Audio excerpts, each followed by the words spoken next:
The night was quiet, the kind of silence that presses against the skin and makes every sound feel sharper than it should.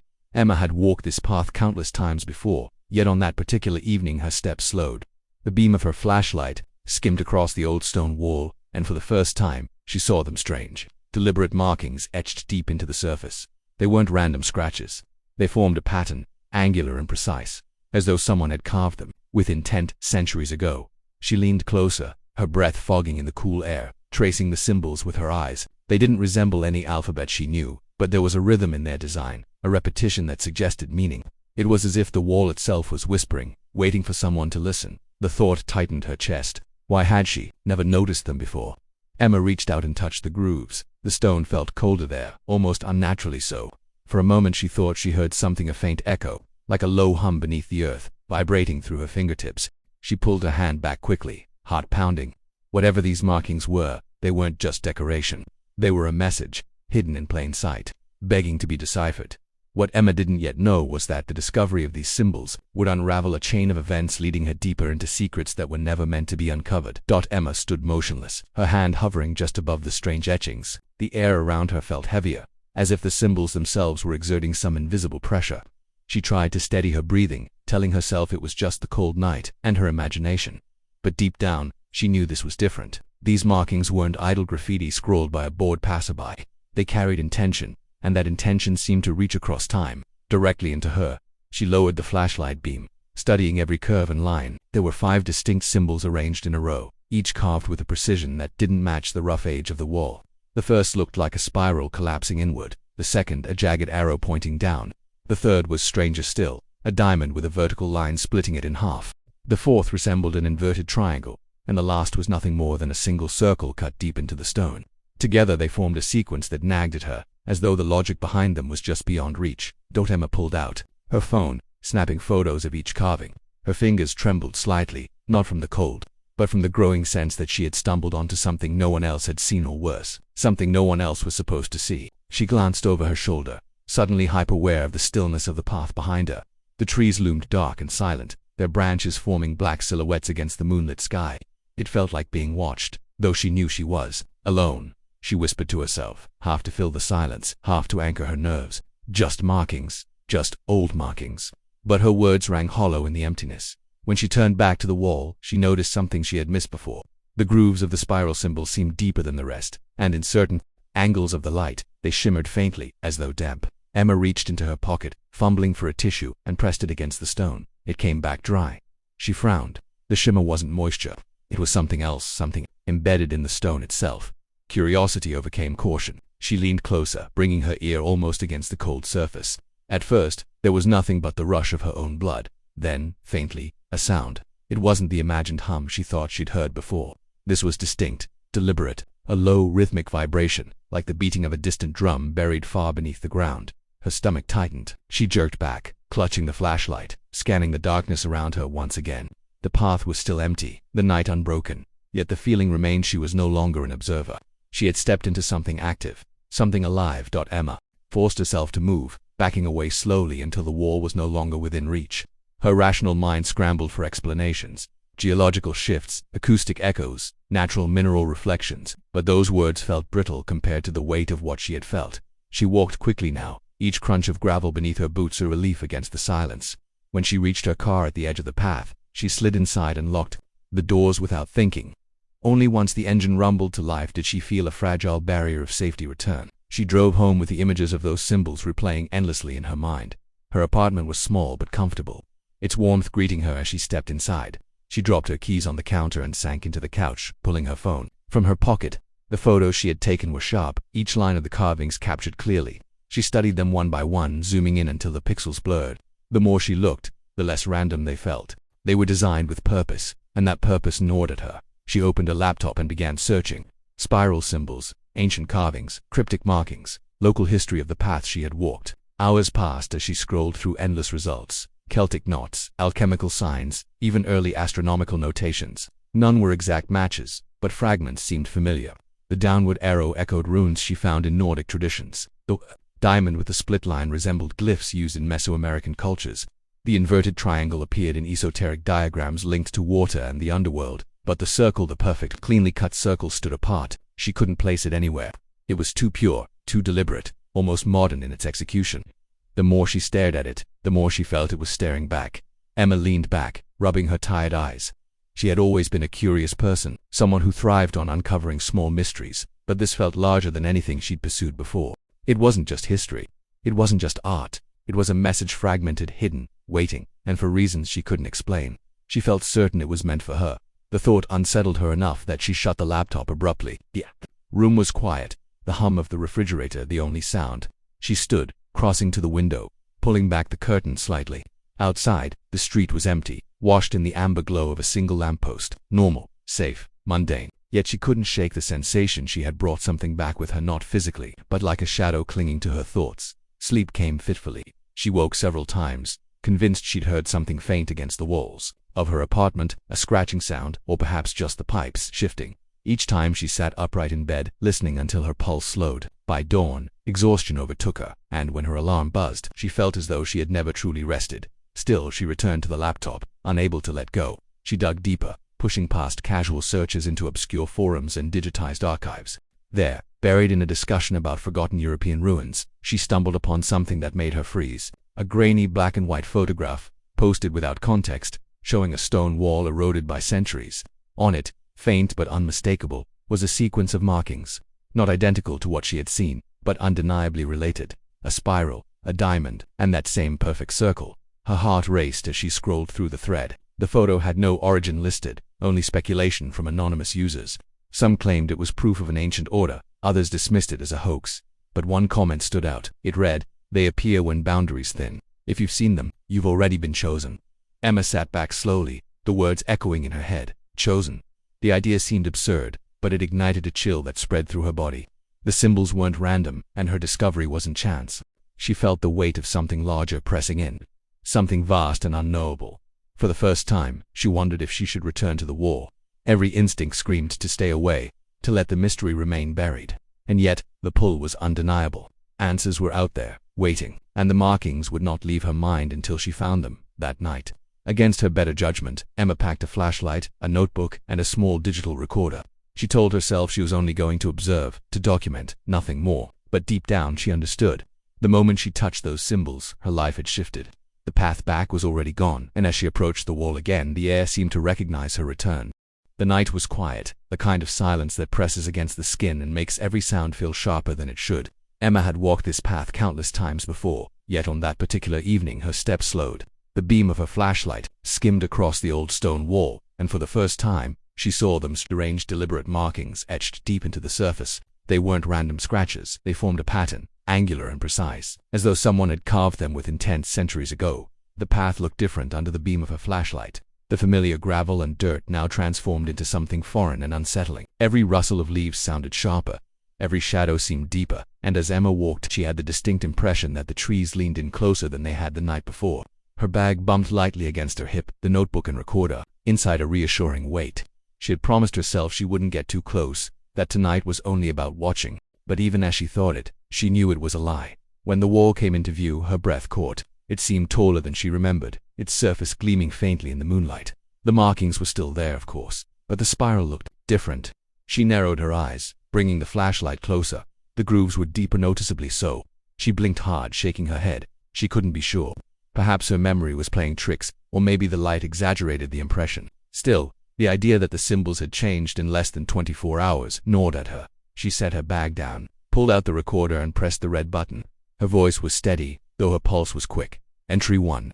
August 17th, 20-3-40 hours. Location: eastern wall of the old path, just beyond the woodline. Observing 5 symbols: spiral, arrow, diamond, triangle, circle. Initial impressions unchanged, though the spiral seems deeper tonight. Possibly erosion, but not likely. She lowered the recorder and flicked open her notebook, sketching the sequence quickly. As she drew, the vibrations returned a low, almost inaudible hum. She froze, pen hovering over the paper. Her head turned instinctively toward the wall. The sound was stronger now, not imagined. It resonated in her chest, subtle but unmistakable. She leaned closer, forgetting her promise to keep distance. Her fingers brushed the spiral again. This time, the coldness was immediate, as though she had plunged her hand into ice water. She gasped and pulled back, shaking her wrist, the sting lingering in her skin. Heart hammering, She spoke into the recorder again. Notable physical sensation when in contact with the spiral. Temperature significantly lower than surrounding stone. Possibly mineral concentration, unclear. But she knew it wasn't minerals. The hum had shifted the moment she touched the wall, almost reacting to her presence. She turned the flashlight away, letting the symbols sit in shadow. That's when she noticed something new. Without the harsh beam cutting across the stone, the carvings themselves emitted a faint glow barely visible, like the afterimage of a candle flame behind closed eyes. Her breath quickened. She whispered into the recorder, her voice trembling despite herself. Symbols appear to emit luminescence, when not in direct light. Very faint. Emma reached for the spiral again, compelled by a force she couldn't resist. The instant her skin met the groove, the hum surged louder. Her vision blurred for a moment, a disorienting wave crashing through her senses. She stumbled back, dropping the recorder. The machine hit the ground with a crack, the red light still blinking dot in that moment. She swore she saw movement within the stone itself. The spiral wasn't just carved. It was shifting, swirling, as though it were a window into something beneath. Her breath hitched. She blinked hard, but the effect lingered, faint and pulsing.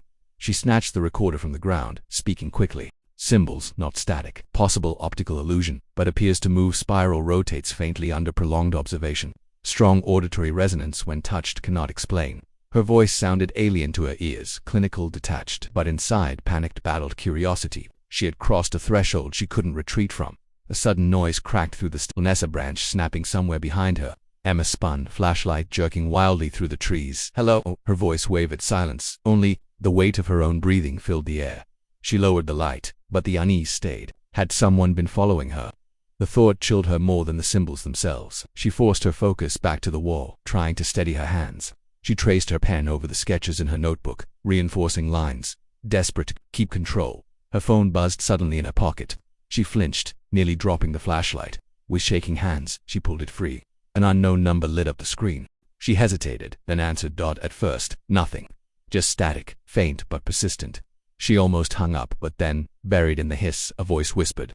She couldn't make out the words, only the cadence, low and deliberate. Her stomach dropped. She pressed the phone harder against her ear, whispering back, "Who is this?" No response, only that murmur, as though someone was speaking from beneath the ground. Then, abruptly, the call ended. Her screen returned to black. Emma stood frozen, the silence crushing. She forced herself to check the call log. The number wasn't there, no record of an incoming call. Her heart pounded against her ribs as she fumbled with the recorder again, breath coming quick. Unexplained phone disturbance. Call from unknown number. Possible interference. No record of call. She shut her eyes tightly, trying to gather herself. She had to leave. She knew it now. Whatever this was, it wasn't simply history buried in stone. It was alive, and it had noticed her. But as she turned to go, her flashlight caught on something new at the base of the wall. Just beneath the arrow symbol, the earth had shifted. A small section of dirt had been disturbed, as though something had been recently uncovered or buried. Against every warning bell in her body, Emma crouched. She brushed aside the loose soil with her hands, dirt crumbling under her nails. The recorder slipped from her grip again, forgotten, its red light blinking into the night. Slowly a shape emerged from the ground, a fragment of stone. Smooth on one side, carved on the other. She lifted it carefully. The carving was crude but deliberate. Another spiral, nearly identical to the one on the wall. Holding it sent a chill crawling up her arm, as if she had picked up a living thing. Behind her a sound rose, not the faint hum she had grown used to, but something larger, resonant, like a chorus of voices singing in tones too low to be human. She stumbled back, clutching the fragment, her flashlight beam dancing wildly across the wall. The symbols glowed brighter now, the circle in particular pulsing with steady rhythm, like a heartbeat. Emma whispered, barely able to breathe. "What are you?" The voices swelled for a moment, then cut off completely, leaving only the night air. The silence after was unbearable, almost deafening. Emma shoved the fragment into her bag, grabbed her notebook and recorder, and bolted down the path, her flashlight jerking with each frantic step. The forest closed in on both sides, shadows clawing at her as she ran. By the time she reached her car, her lungs burned. She slammed the door shut, fumbling with the lock. The fragment weighed heavily in her bag, pressing against her side like a hidden truth she couldn't escape. The engine roared to life, and she drove without looking back, the path shrinking in her rearview mirror until it was swallowed by the night. But the silence in her car wasn't complete. From inside the bag, faint and steady, came the sound she dreaded most, the low, rhythmic hum of the spiral, alive and waiting. The hum followed her home. No matter how loud she turned the radio, no matter how forcefully she tried to drown it out with noise, the vibration persisted, faint but unmistakable, as if the fragment in her bag was resonating against her very bones. By the time she pulled into her apartment parking lot, her nerves were raw. every muscle tight with anticipation of something that never quite arrived. She sat in the car for a long moment, gripping the steering wheel with both hands. The dashboard clock ticked past 2 in the morning. Her building loomed quiet and dark before her, its rows of windows lifeless. She knew she couldn't leave the fragment behind. Whatever it was, it had chosen her, or she had chosen it, and the thought of abandoning it in her car filled her with a dread she didn't want to examine. Emma reached for the bag. The hum grew clearer as her hand brushed against the strap, almost as though the object inside acknowledged her touch. She swallowed hard, then slung it over her shoulder and climbed out into the still night. Inside her apartment, she locked the door, bolted it, then slid the chain across, as if layers of metal could keep out something that had carved symbols into ancient stone. She placed the bag on the kitchen table and unzipped it with cautious hands. The fragment slid out heavily, landing with a dull thud. For a moment she simply stared at it. The spiral etched into its surface caught the dim light of her lamp, gleaming faintly. She couldn't shake the sense that it was aware of her, that it was somehow waiting. She forced herself to break the silence, muttering as though speaking aloud could anchor her. Okay, just a piece of rock, just stone. But even as she said it, she knew it wasn't true.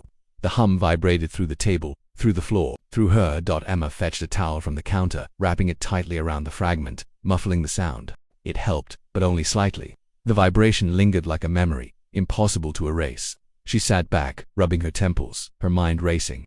She needed to understand. Her laptop flickered to life once again, the familiar glow both comforting and ominous. She searched every database she could access, scrolling past historical archives, archaeological records, and digital repositories of obscure symbols. Hours slipped by unnoticed until she found herself staring at a page that made her chest tighten. It was a digitized manuscript from the 17th century, brittle pages scanned into permanence. Scrawled along the margins were symbols nearly identical to hers: the spiral, the triangle, the circle. The text was written in archaic Latin, but some words leaped out: limen, meaning threshold, transitus, meaning passage, and beneath one sketch of the spiral was a single line translated in the margin: "It calls only those who can hear." Emma's fingers trembled against the trackpad. Threshold, passage. The words twisted in her mind. What was this fragment? A key? A marker? She scrolled further, but the rest of the manuscript was damaged. The words blurred into ILLEGIBILITY. Her phone vibrated on the desk, startling her. A message from an unknown number. She hesitated before opening it. The text was short, chilling, in its simplicity. "Stop digging." Emma dropped the phone as though it had burned her. The message disappeared instantly, leaving no trace in her inbox. She stared at the blank screen, her breath coming shallow. Someone knew, someone knew, someone knew something was watching. Sleep was impossible. She spent the rest of the night pacing, her eyes darting constantly toward the towel-wrapped fragment. Every time she drew near it, the hum seemed to intensify, as though urging her to act. By morning, exhaustion weighed her down, but her determination had sharpened. She couldn't turn back now. She had seen too much, felt too much. The markings were more than carvings, they were invitations, and the fragment was proof that someone, long ago, had answered. She left her apartment with the fragment wrapped tightly and secured in her bag.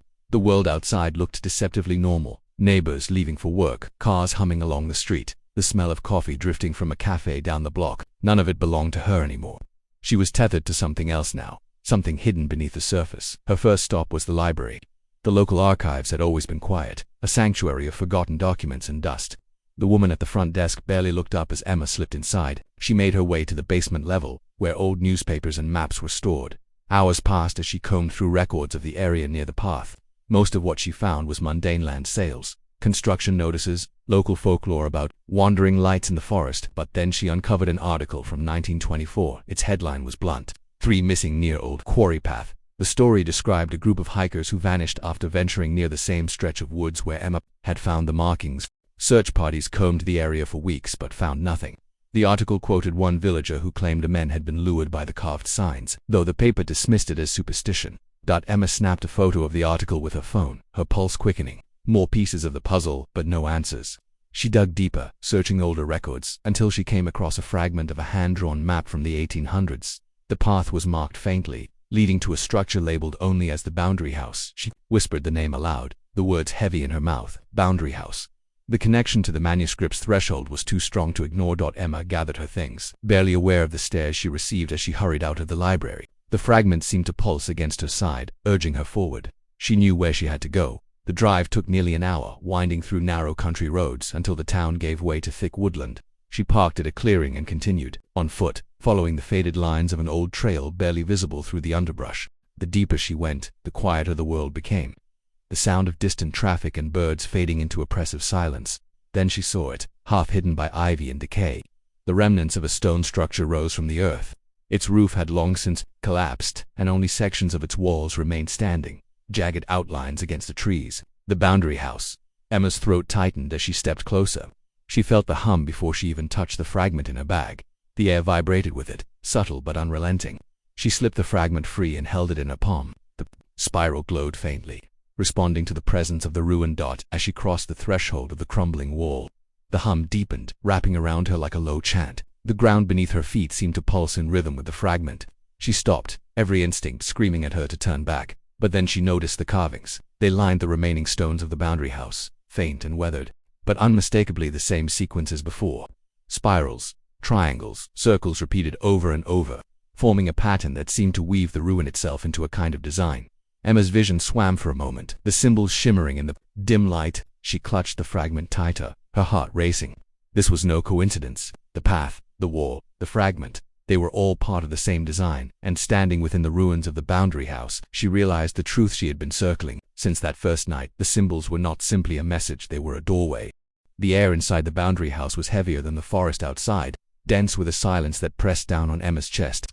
The fragment throbbed faintly in her palm, its spiral glowing as though feeding off the markings carved into the ruined walls. Each step she took echoed unnaturally, as if the floor beneath her was hollow, a shell over something deeper. Her flashlight beam skittered across the stones, catching on the weathered carvings. The more she looked, the more she noticed they weren't placed randomly. They spiraled inward, forming a pattern that narrowed toward the center of the ruin, as though the entire structure had been designed around a single focal point. Emma followed the symbols, her breath shallow, until she stood at what had once been the foundation of the main room. There, in the dirt, the carvings converged into a circle etched into the ground itself. The groove was worn but intact, a perfect ring wide enough to stand inside. The hum rose in her ears, vibrating through her teeth, her bones. She knelt and placed the fragment into the circle. At once, the sound intensified, no longer faint but full, surrounding her from every direction. The fragment pulsed, the spiral rotating slowly as if it were alive. Her hand hovered above it. She knew instinctively what would happen if she touched it now. The fragment was no longer a mere object, it was a key, and the circle was its lock. Emma hesitated, heart pounding, but the pull was irresistible. She pressed her palm against the spiral. Light surged outward in a blinding flash. She gasped, stumbling back, shielding her eyes. When she lowered her arm, the ruin around her seemed to blur, the stones shifting like heat waves on pavement. The circle at her feet glowed, and within it, the ground dissolved into darkness. Not soil, not stone, an absence, vast and bottomless. Emma's breath caught in her throat. The hum had transformed into something new, a chorus of voices, countless and layered, speaking in a language she couldn't understand yet somehow felt within her skull. The words twisted like echoes, alien and familiar at once. She staggered toward the edge of the circle, peering down. It wasn't just emptiness. There was movement, shapes gliding through the void, too far below to define. The sight made her dizzy, her knees buckling as she fought to hold herself upright. Her phone buzzed violently in her pocket. She fumbled it out, hands trembling, and saw another message from the same blank number. Do not cross. Her pulse thundered. Whoever or whatever was sending these messages, they knew more than she did. They knew what the doorway meant. Her instinct screamed to listen, to turn back before the unknown swallowed her whole. But even as fear surged, curiosity rooted her in place. She whispered aloud, her voice barely audible, "What's on the other side?" The voices in the hum shifted, almost answering. She couldn't understand the words, but their rhythm carried intent. The fragment pulsed once more, brighter now, the spiral rotating faster. Emma's choice crystallized in that moment. Either she obeyed the warning and walked away, forever haunted by what she had seen, or she stepped forward into the unknown and accepted that some truths come with consequences. Her body moved before her mind could catch up. She stepped into the circle. The ground vanished beneath her. For an instant, there was nothing, no air, no sound, no body. Then sensation returned in a violent rush. Emma gasped, stumbling forward onto solid ground. But it wasn't the ruin she had left behind. She stood in a vast chamber carved from stone, the air thick with dampness and a metallic temps. The walls glistened faintly, lined with symbols identical to those on the wall and the fragment. They pulsed with pale light, illuminating the chamber, like veins of fire running through rock. Emma turned in circles, heart hammering. The space was enormous, stretching far beyond where her flashlight could reach. The hum was gone now, replaced by silence so profound it rang in her ears. Then she noticed them. Figures stood along the chamber's perimeter, half shrouded in darkness. At first she thought they were statues, slender, cloaked in robes. etched with the same spirals, but as she lifted her light, she saw movement, heads tilting, fingers twitching. They were alive. Emma froze, the beam of her flashlight trembling. The figures did not advance. They simply watched, their faces hidden beneath hoods. The silence thickened until she thought she might scream just to break it. One of the figures stepped forward. Its robe shimmered faintly in the glow of the walls. The hood lifted just enough to reveal not a face but another symbol, etched where features should have been a spiral cut deep into skin, glowing faintly. Emma staggered back, nearly dropping the flashlight. Her voice cracked as she spoke. What are you? The figure raised a hand. The chamber filled instantly with the low hum she had come to dread, vibrating through her body until her bones ached. The other figures joined in, the resonance swelling into a force that pressed against her skull, threatening to split her open. Emma clutched her head, teeth gritted. But even through the pain she understood something vital. The hum was not meant to harm her, it was communication. A message beyond words, shaping itself inside her. Images flickered in her mind, the wall, the fragment, the boundary house, then deeper visions of others across time, people standing before the same symbols, touching the same spirals, each drawn into this place as she had been. The order was ancient, its purpose buried and protected, passed through centuries to those who could hear the call. Her knees buckled under the weight of it, and the chamber spun. The hooded figures remained motionless, their song vibrating the stone itself. Emma forced a breath, clutching the fragment still clutched in her hand. She understood now. The symbols were not warnings nor invitations alone. They were binding markkeys to a threshold meant only for the chosen. She had answered because she could hear, and once heard. There was no turning away. The chamber's hum reached its peak, then ceased all at once, leaving her gasping in the stillness. The lead figure lowered its hand, and the glow in its carved spiral face dimmed. Then, in perfect silence, all of the figures stepped back into the shadows, vanishing as though they had never been there. Emma was alone. She turned, desperate to find the circle, the doorway home. But the chamber stretched endlessly, its walls shifting in the dim light, every turn leading deeper instead of back. Panic surged, but beneath it, something else stirred. Resolve. She had stepped through the threshold willingly. Whatever truth lay here, it was hers now to uncover. She tightened her grip on the fragment, its spiral still pulsing faintly. Her voice was steady, though her heart raced. If this place chose me, then I'll see it through. Her words vanished into the chamber's silence, swallowed by the weight of the unknown. Somewhere in the depths, the hum began again, faint and beckoning. Emma straightened, raised her flashlight, and followed the sound into the darkness. She did not look back. For more untold truths, keep watching The Forgotten Cell.